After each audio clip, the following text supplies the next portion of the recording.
Morning, kindergarten. It's Mrs. Huaco. It's Monday, March 30th, and I hope you guys had a really nice weekend. We had some good weather. We had a little bit of rain, and I hope you were able to go out and go for a nice walk and explore nature a bit. Today's book, it's a little bit long. It's called Sylvester and the Magic Pebble by William Steig. I think that's how you pronounce his name. Um, and he also was the illustrator. So let's get started. Actually, let's take a look at the picture, okay? And I want you to think about what this story is about, maybe, and who Sylvester might be, and what does he do with the magic pebble? Okay. All right. That's a daisy. I'm just going to move something over. Here we go. All right. So, Sylvester and the Magic Pebble by William Steig. Sylvester Duncan lived with his mother and father at Acorn Road in Oatsdale. One of his hobbies was collecting pebbles of unusual shape and color. And do you see? There's Sylvester looking at his pebbles.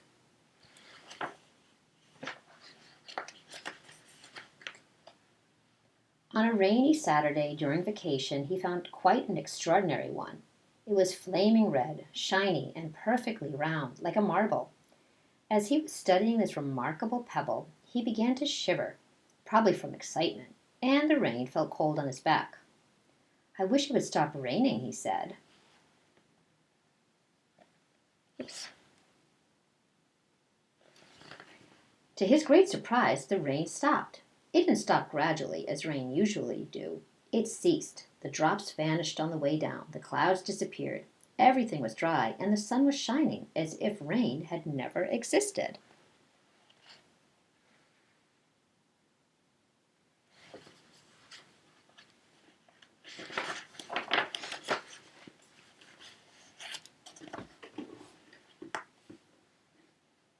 This book's a little bit bigger, so I'm trying to get it in the screen. Here we go. In all his young life, Sylvester had never had a wish gratified so quickly. It struck him that magic must be at work, and he guessed that the magic must be in the remarkable-looking red pebble, where indeed it was. To make a test, he put the pebble on the ground and said, "I wish it would rain again." Nothing happened. But when he said the same thing, holding the pebble in his hoof, the sky turned black, there was lightning and a clap of thunder, and the rain came shooting down. "What a lucky day this is," thought Sylvester. "From now on I can have anything I want. My father and mother can have anything they want. My relatives, my friends, anybody at all can have everything anybody wants." He wished the sunshine back in the sky, and he wished a wart on his left hind fetlock would disappear, and it did. And he started home, eager to amaze his father and mother with his magic pebble. He could hardly wait to see their faces. Maybe they wouldn't even believe him at first.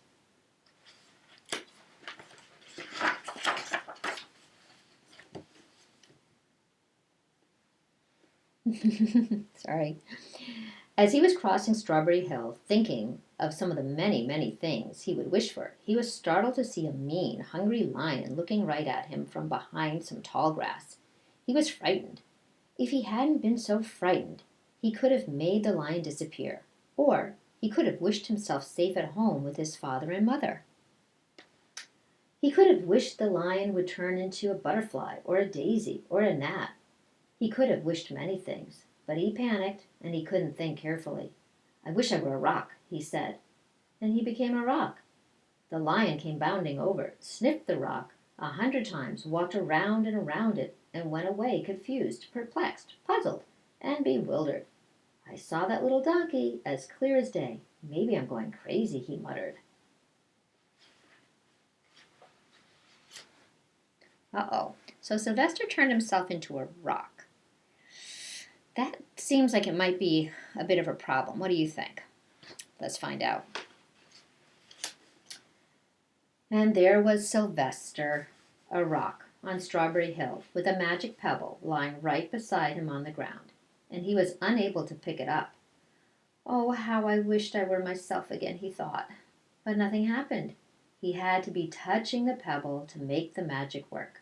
But there was nothing he could do about it.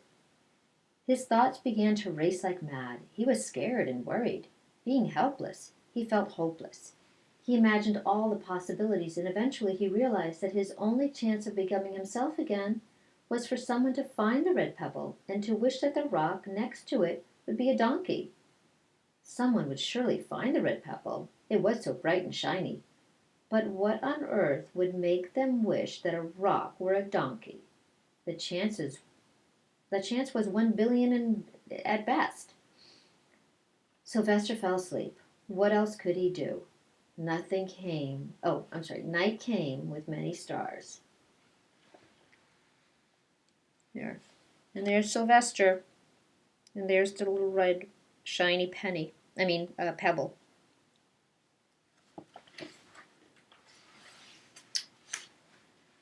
Meanwhile, back at home, Mr. and Mrs. Duncan paced the floor, frantic with worry. Sylvester had never come home later than dinner time. Where could he be? They stayed up all night wondering what had happened, expecting that Sylvester would surely turn up by morning. But he didn't, of course. Mrs. Duncan cried a lot, and Mr. Duncan did his best to soothe her. Both longed to have their dear son with them. I will never scold Sylvester again as long as I live, said Mrs. Duncan, no matter what he does. At dawn they went about inquiring of all the neighbors.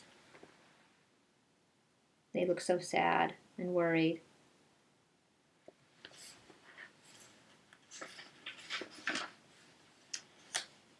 They talked to all the children, the puppies, the kittens, the colts, the piglets. No one had seen Sylvester since the day before yesterday.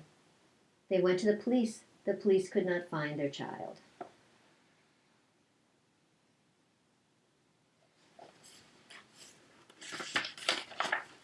All the dogs in Oatsdale went searching for him. They sniffed behind every rock and tree and blade of grass, into every nook and gully of the neighborhood and beyond, but found not a scent of him. They sniffed the rock on Strawberry Hill, but it smelled like a rock. It didn't smell like Sylvester.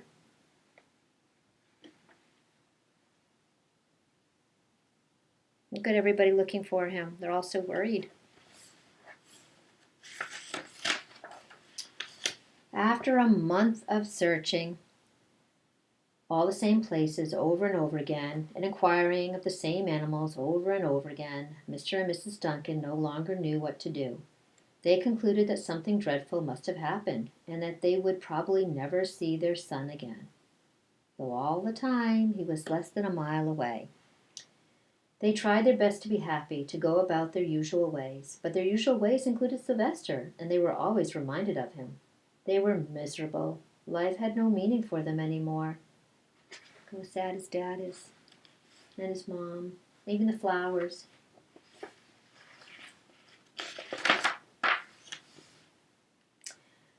Night followed day, and day followed night, over and over again. Sylvester on the hill woke up less and less often. When he was awake, he was only hopeless and unhappy. He felt he would be a rock forever, and he tried to get used to it. He went into an endless sleep. The days grew colder. Fall came with the leaves changing color. Then the leaves fell, and the grass bent to the ground. And there's Sylvester and the magic pebble. Then it was winter. The wind blew this way and that. It snowed mostly, and mostly the animals stayed indoors, living on the food they had stored up. One day a wolf sat on the rock. That was Sylvester, and howled because he was hungry.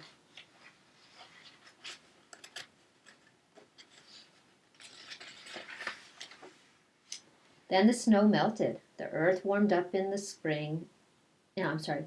The earth warmed up in the spring sun, and things budded. Leaves were on the trees again. Flowers showed their young faces.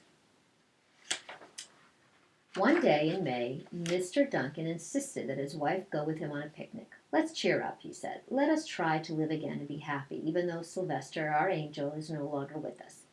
They went to Strawberry Hill. Mrs. Duncan sat down on the rock. The warmth of his own mother sitting on him woke Sylvester up from his deep winter sleep. How he wanted to shout, "Mother, Father, it's me, Sylvester, I'm right here," but he couldn't talk. He had no voice. He was stone dumb. But look there she is. She's sitting right on the rock, and there's the magic pebble. What do you think's going to happen? Hmm? Let's see. Mr. Duncan walked aimlessly about while Mrs. Duncan set out the picnic food on the rock. Alfalfa sandwiches, pickled oats, sassafras salad, Timothy compote. Suddenly, Mr. Duncan saw the red pebble. "What a fantastic pebble!" he exclaimed. Sylvester would have loved it for his collection. He put the pebble on the rock. He put the pebble on the rock. Remember what Sylvester said? He had to be touching the pebble. Do you think Sylvester knows the pebble is on the rock? Let's find out. They sat down to eat. Sylvester was now as wide awake as a donkey that was a rock could possibly be. Mrs. Duncan felt some mysterious excitement. "You know, Father," she said suddenly, "I have the strangest feeling that our own dear Sylvester is still alive and not far away." I am," Sylvester wanted to shout, but he couldn't. If only he had realized that the pebble resting on his back was the magic pebble. No. "Oh, how I wish he were here with us on this lovely May day," said Mrs. Duncan. Mr. Duncan looked sadly at the ground. "Don't you wish it too, Father?" she said. He looked at her as if to say, "How can you ask such a question?" Mr. and Mrs. Duncan looked at each other with great sorrow. "I wish I were myself again. I wish I were my real self again," thought Sylvester. And in less than an instant he was. You can imagine the scene that followed. The embraces, the kisses, the questions, the answers, the loving looks, and the fond exclamations. Look what happened. He turned back into Sylvester.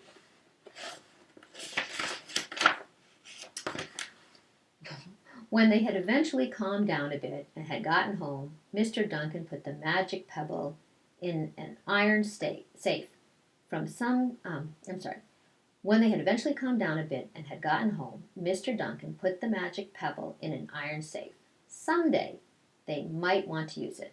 But really, for now, what more could they wish for? They all had all that they wanted. And look how cozy they look and happy. All safe and sound back at home. The end. All right. So that was a really nice story. It was a little long, but it was really nice. What I'd like you to do is think about all of what happened to Sylvester and his family with the magic pebble. And in your journal, I want you to think about what you would do if you had a magic pebble. All right? So your journal entry should be something like, if I had a magic pebble, I would wish for, or I would wish that. You fill in the sentence, okay? And I'll put that up in the caption so you can copy it down in your journal. And draw a picture of you wishing for something. Or it could even be Sylvester wishing for something, okay? Have fun with it, and I'd like to see a nice picture, some nice writing. Remember your period at the end of the sentence, your capital at the beginning of the sentence, okay? And I would love to see them if you have time to post. So it was a long story, and take your time with it, okay? But I would love to see something from you. Thanks so much, and have a great day.